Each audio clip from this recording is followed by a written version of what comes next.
Bismillahirrahmanirrahim. Assalamualaikum warahmatullahi wabarakatuh. Perkenalkan, nama saya Irmawati.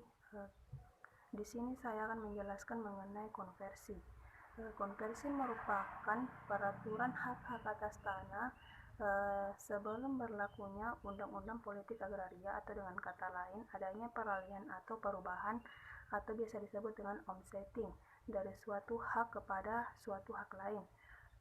Sedangkan menurut KBBI, konversi merupakan perubahan pemilihan atas tanah dan sebagainya. Adapun pengertian konversi menurut beberapa para ahli. Yang pertama, menurut AP Perlindungan yang dikutip oleh Arif Santoso dalam bukunya Perolehan Hak Atas Tanah, di mana konversi adalah suatu penyesuaian hak-hak atas tanah yang pernah tunduk kepada sistem hukum yang lama. Sedangkan menurut Effendi Farangin, hak-hak atas tanah adalah suatu perubahan hak atas tanah yang sehubungan dengan berlakunya Undang-Undang Politik Agraria yang diubah menjadi hak atas tanah yang ditetapkan dalam Undang-Undang Politik Agraria pasal 16. Setiap hak atas tanah yang ada sebelumnya undang-undang berlaku, baik hak barat maupun hak Indonesia.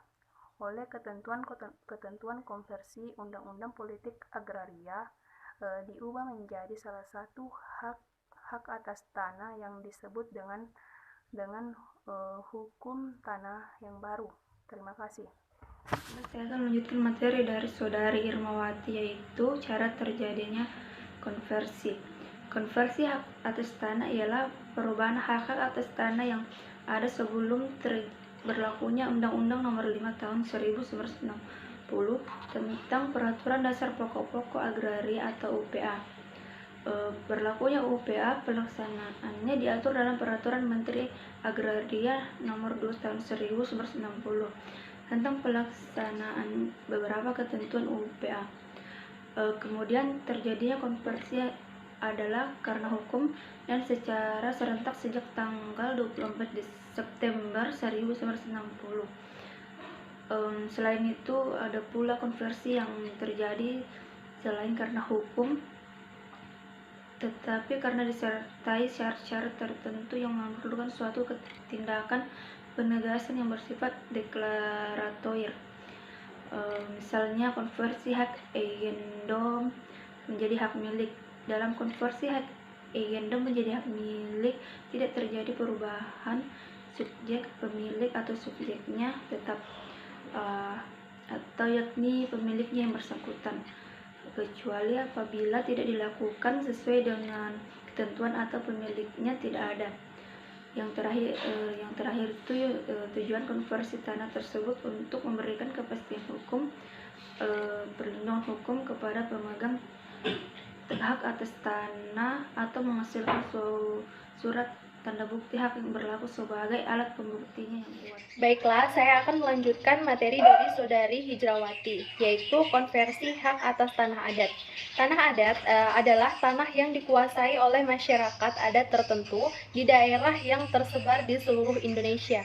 Menurut PMNA nomor 5 di tahun 1999 menyatakan bahwa tanah adalah tanah yang hak ulayat yang dari hukum adat tertentu. Namun, tanah adat dengan istilah ini ditampung di dalam undang-undang, yang keberadaan tanah adat sering menyebabkan masalah antara individu, masyarakat dengan kelompok, bahkan kelompok orang dengan kelompok masyarakat lainnya.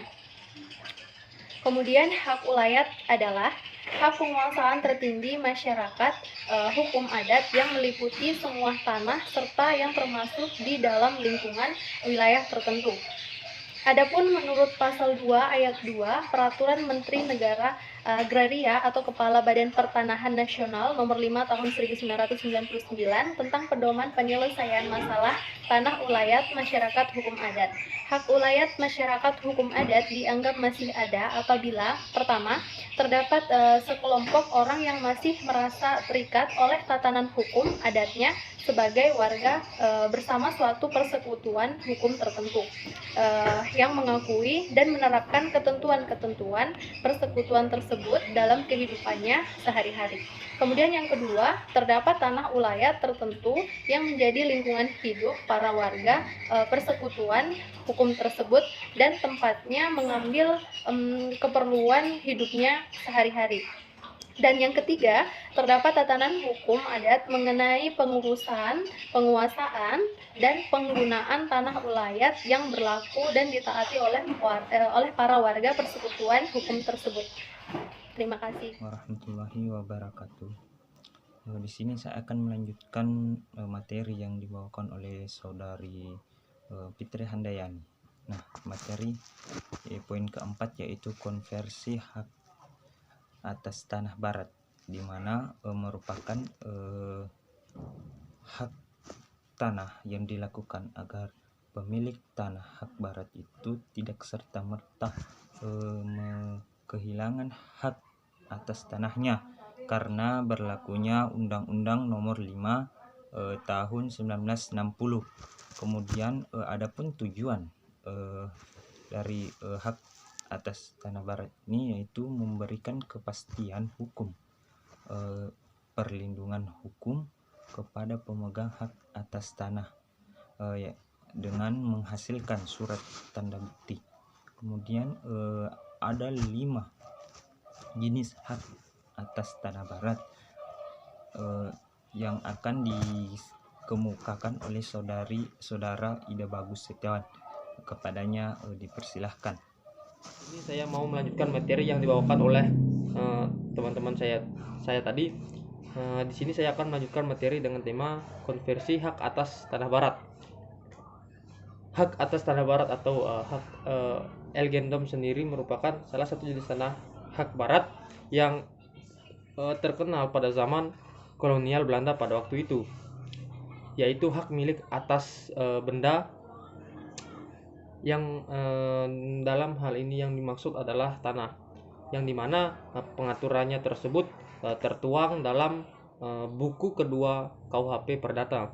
Nah, hak Elgendom sendiri merupakan hak individu paling tinggi yang sekaligus sebagai penguasaan atas tanah yang paling tinggi dalam hukum tanah barat itu sendiri.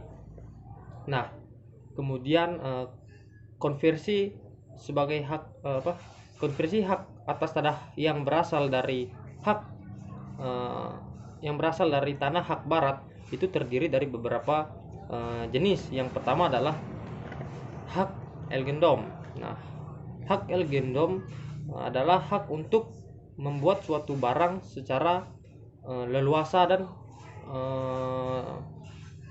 berbuat terhadap barang itu sendiri secara bebas sepenuhnya, asalkan itu tidak bertentangan dengan aturan-aturan undang-undang yang sudah atau telah ditetapkan. Kemudian yang kedua adalah hak opsal. Hak opsal adalah hak kebendaan untuk memiliki bangunan dan tanaman-tanaman di atas tanah milik orang lain. Kemudian yang ketiga adalah hak erpak. Hak erpak adalah hak untuk memetik kenikmatan seluas-luasnya dari tanah milik orang lain dan mengusahakannya untuk waktu yang sangat lama. Itu tertuang dalam pasal 820 KUHP Perdata. Kemudian yang keempat adalah Brooklyn. Brooklyn ini adalah suatu perjanjian di mana pihak yang satu menyerahkan barang atau benda dengan secara cuma-cuma kepada pihak lain untuk dipakainya dengan disertai kewajiban untuk mengembalikan barang yang telah diberikan tadi dalam jangka waktu yang telah disepakati. Mungkin itu saja materi yang dapat saya sampaikan. Kurang dan lebihnya mohon dimaafkan. Sekian dan terima kasih.